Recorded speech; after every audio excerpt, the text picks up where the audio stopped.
आप देख रहे हैं अम्बेडकर निवासी एक दिन खबरें लगातार लोक की आवाज अम्बेडकर परिवार टीवी को लाइक करें, सब्सक्राइब करें, अम्बेडकर परिवार। मैं आपसे कहना है कि आपने हम जनता पार्टी बनाने के क्या जरूरत पड़ी अभी आपको? सर वैसे तो सारी चीजें हमने बताई हैं, लेकिन उसके बावजूद आपको ये बताएं कि लगातार इतनी पार्टियां होने के बावजूद हमारी जो राष्ट्रीय पार्टी, क्षेत्रीय पार्टी हमारे मुद्दों को नहीं उठा रही है। जो सबसे ज्यादा एक बेरोजगारी है वो हर वर्ग में है। बेरोजगारी इतनी बढ़ गई है कि लोग सुसाइड कर रहे हैं, आत्महत्या कर रहे हैं, शोषण हो रहा है। और इन सब चीजों को जब हम देखते हैं तो कहीं ना कहीं हम बाबा साहब के विचारों पे काम करने वाले, बाबा साहब के विचारों से तैयार लोग हैं। हम लोग इन समस्याओं को जब देखते हैं तो शायद हमें रात को नींद नहीं आती। तो लगातार हमारी सामाजिक गतिविधि का एक लंबा एक्सपीरियंस है। ये नहीं कि हम आज ही पार्टी बनाने आए हैं। लंबा एक्सपीरियंस लेने के बाद सभी सामाजिक दलों से चर्चाएं हुई। उन सभी ने कहा कि हम किसके पास जाएं, हम तो किराएदार बनकर जाते हैं। वो जब कहते हैं निकल जाओ तो निकलना पड़ता है। वो कहो टाइम के अकॉर्डिंग आपको बोलना है तो उतना ही बोलेंगे।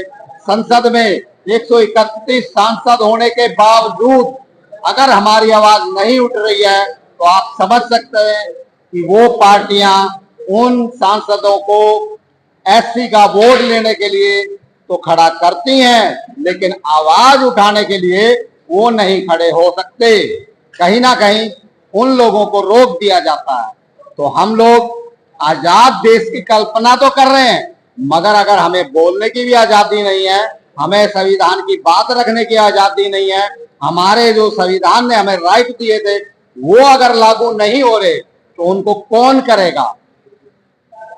यह विषय हमारे साथ समाज में लगातार आया है और उन्होंने सबने मिलकर ये कहा कि आप एक पार्टी का निर्माण करें और उस निर्माण में जो वंचित समाज है, पिछड़ा समाज है या जर्नल भी है और उनकी मूलभूत समस्याएं सेम है, वो कहीं ना कहीं हम लोगों को प्रेरित करा उन्होंने कि आप ये एक पार्टी का गठन करो, हम लोग आपके साथ तन मन से हैं। इसलिए इस हम जनता पार्टी का आज औपचारिक तरीके से घोषणा हुई है बाबा साहब भीमराव अंबेडकर भवन में, जो एक ऐतिहासिक जगह है, ताकि हम उनके पद चिन्हों पे चलते हुए ऐसे पद चिन्ह छोड़ जाएं कि लोग हमारे भी पद चिन्हों पर चले।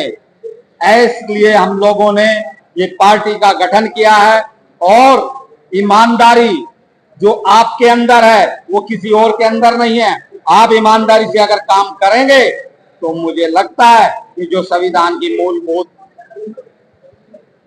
प्रस्तावना है, समानता है, शिक्षा है, स्वास्थ्य है, सुरक्षा है, ये सारी व्यवस्था को हम लोग लागू कराने का काम करेंगे। आपकी प्रतिद्वंदी पार्टी कौन सी है?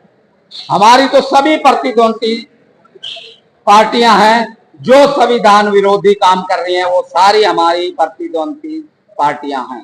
नंबर 2 तो होगी कोई, आप कितने लड़ेंगे? अगर हम दिल्ली में हैं तो फर्स्ट नंबर पे हमारे सामने है केजरीवाल, आम आदमी, सेकंड नंबर पर है बीजेपी और थर्ड नंबर पर है कांग्रेस। बीएसपी और आजाद समाज पार्टी कांग्रेस को कैसे देखते हैं? उनका भी नजरिया ऐसा ही होगा, लेकिन कहीं ना कहीं वो जो बीएसपी एक वंचित समाज की पार्टी कहलाती थी, आज वो वंचितों की कोई आवाज नहीं उठा रही है, लगातार चुप्पी साधे हुए है। आपके सामने बहुत से दौर आए हैं। कोरोना काल में आपने देखा कोई आवाज नहीं, नोटबंदी में कोई आवाज नहीं, लेकिन हाँ अभी एक वर्गीकरण का मामला आया तो कुछ आवाज निकाल दी। तो ऐसी पार्टियों से हम कैसे उम्मीद करें कि वो पूरे देश का, पूरे हर वर्ग का ध्यान करके वो काम कर रही है। इसलिए हमारे लिए अभी दिल्ली में तो प्रतिद्वंदी ये 3 पार्टी है। सर, एक देश और एक चुनाव जो अभी आ रहा है, तो आप कैसे देखते हैं इसको? सर, हम उसको अभी यही कहेंगे कि अभी तो उनकी खाली घोषणा है। घोषणाओं तो उन्होंने 15 लाख की भी करी थी, मगर जमीन पे नहीं दिखा। तो ये उनकी घोषणा है, मीडिया की है, अभी जमीन पे कुछ नहीं है। और अगर जमीन पे आएगा तो शायद हम उन लोगों का विरोध करेंगे। सर, आरक्षण कब तक होना चाहिए? आरक्षण जब तक होना चाहिए जो लास्ट के पायदान पर, जिसके पास सर छुपाने के लिए मकान नहीं है, पेट भरने के लिए रोजगार नहीं है और तन ढकने के लिए कपड़ा नहीं है, तब तक ये आरक्षण लागू रहेगा और हम लोग लागू रखेंगे। सर, आपका विचारधारा क्या है, बहुजन समाज या सर्व समाज? देखिए, भारत देश हमारा है और भारत देश का हर नागरिक संविधान के अकॉर्डिंग ये देश चल रहा है। तो हर वर्ग के लिए हम लोग काम करेंगे। हमारी हर भारत के नागरिक के लिए एक सी भावना रहेगी।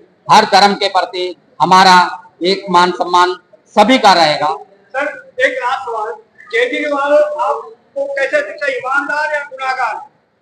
देखिए, ये तय करने का काम हमारे न्यायालय करते हैं, आवाज उठाने का काम पार्टियां करती हैं, उंगली उठाने का काम लोग करते हैं। इस विषय में तो मैं यही कहूंगा कि ये न्यायालय तय करेगा कि आप गुनाहगार हैं या नहीं। पूछने के लिए निकले हैं कि जनता से पूछना चाह रहे हैं? देखिए, अगर वो जनता से पूछने जाते तो उन्होंने जो वादे किए थे पहले वो पूरे करते। जनता से वो पूछते कि मैंने आपको कहा था जहां झुग्गी वहीं मकान, क्या दिया गया? स्वच्छ पानी की सुविधा देंगे, क्या दिया जा रहा है? मुफ्त शिक्षा की बात कर रहे थे, उनके ही कार्यकाल में कितने स्कूल बंद हुए हैं दिल्ली गवर्नमेंट के। उसमें इस आम आदमी पार्टी का खास हाथ है। जो शिक्षा के प्राइमरी स्कूल बंद किए गए हैं, जिसमें गरीब लोग के बच्चे जाते हैं, अगर वो शिक्षा की बात कर रहे हैं, रोल मॉडल की बात कर रहे हैं, तो वो ये जवाब दें कि उन्होंने इतने स्कूल क्यों बंद करे। आप कह रहे हो कि आप अपनी पार्टी बना रहे हो, मगर सीएम होने के बावजूद उसके बीच में रुकावट आ रही है। आपकी पार्टी बनी नहीं, आप वादे कैसे कर सकते हो? सर, आप लोगों के माध्यम से ये आम जनता के पास हम जनता पार्टी की आवाज जाएगी और वोट देने का काम जो है ना वो जनता करती है। सीएम कितने % है, मुख्यमंत्री कितने % है, प्रधानमंत्री कितने % है, इस देश की जो जनता है वो 140 करोड़ है। वो 140 करोड़ लोग तय करेंगे कि हम उनकी आवाज उठा रहे हैं तो हमारा साथ समर्थन करेंगे। मुद्दों को लेकर जाओगे जनता के पास, जैसे कि आप बता रहे हो शिक्षा और शिक्षा के साथ साथ सम्मान की बात कर रहे हैं। सम्मान मिलता है, क्या लगता है दिल्ली में सम्मान मिलता है? संविधान मुझे तो खाना वही वाइट कपड़े पहनकर नेता हमेशा जनता के साथ खिलवाड़ करती है, उनकी भावनाओं के साथ खिलवाड़ करती है। सर, जब हमारी समस्या है और हम ही उसका समाधान करेंगे तो शायद ये शिकायत जनता की दूर कर देंगे। मान सम्मान हमारा सबसे पहला स्वाभिमान है और उस स्वाभिमान के लिए ही हम जनता पार्टी मैदान में। क्या लगता है नेता ईमानदारी से बात करता है? देखिए, नेता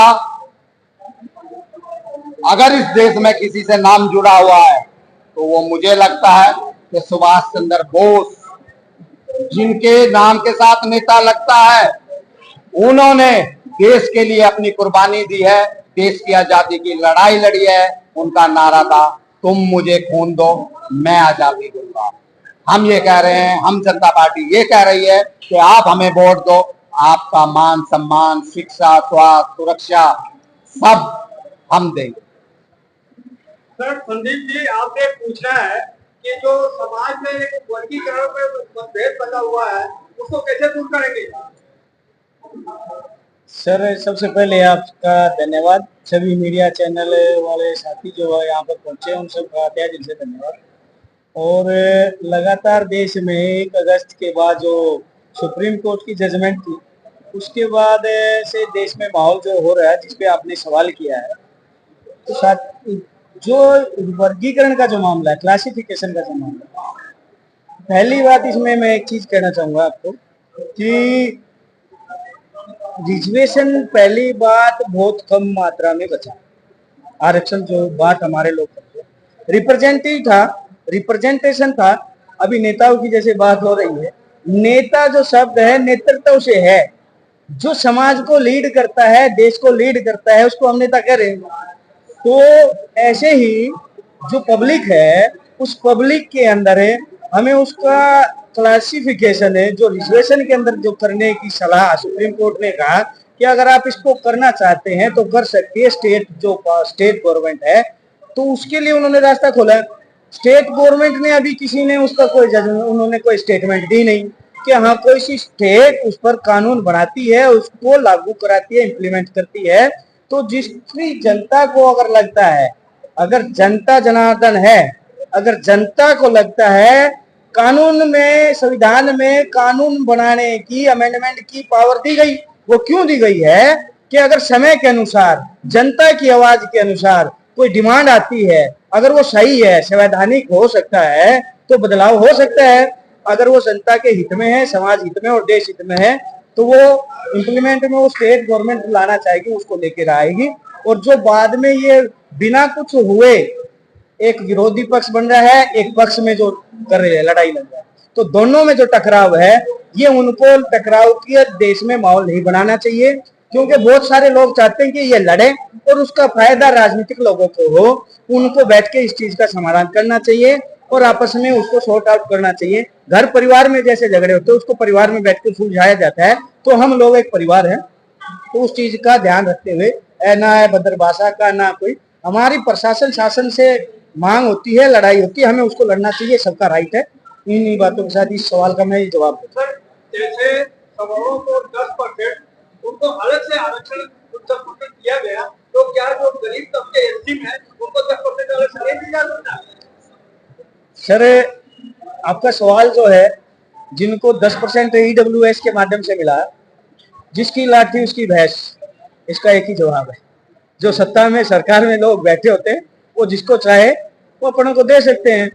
तो उन्होंने जैसा किया वो किया।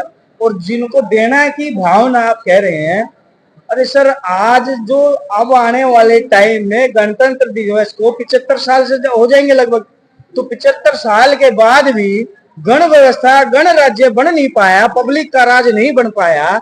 लोकतंत्र की डेफिनेशन क्या? जनता का शासन जनता के द्वारा, जनता के लिए होता है। अब जनता के लिए अगर जनता चाहती है, जनता का कुछ हक अधिकार मिल रहा है, तो वो उसको देना नहीं चाहती, सीधी सी बात है। एक आदमी आता है, मैं एक एग्जांपल छोटा सा 1 ही सेकंड में दे देता हूँ। एक आदमी आता है आपके घर पे, रात को कालिश पहुंच जाता है, और दूसरा भाई सुबह आता है कालिश साफ करवा लो, तो वो क्या करता है? उसके पैसे लेता है। तो वही चीज देश में हो रही है, एक अत्याचार करता है, एक कहता है हम समाधान करेंगे। तो वो दोनों ही पक्ष, विपक्ष जो देश में है, एक तरफ सैंडल है, एक तरफ जूता है। तो इन चीजों की वजह से वो देना नहीं चाहते, क्योंकि जो समस्या पैदा करता है वो कभी समाधान नहीं करता।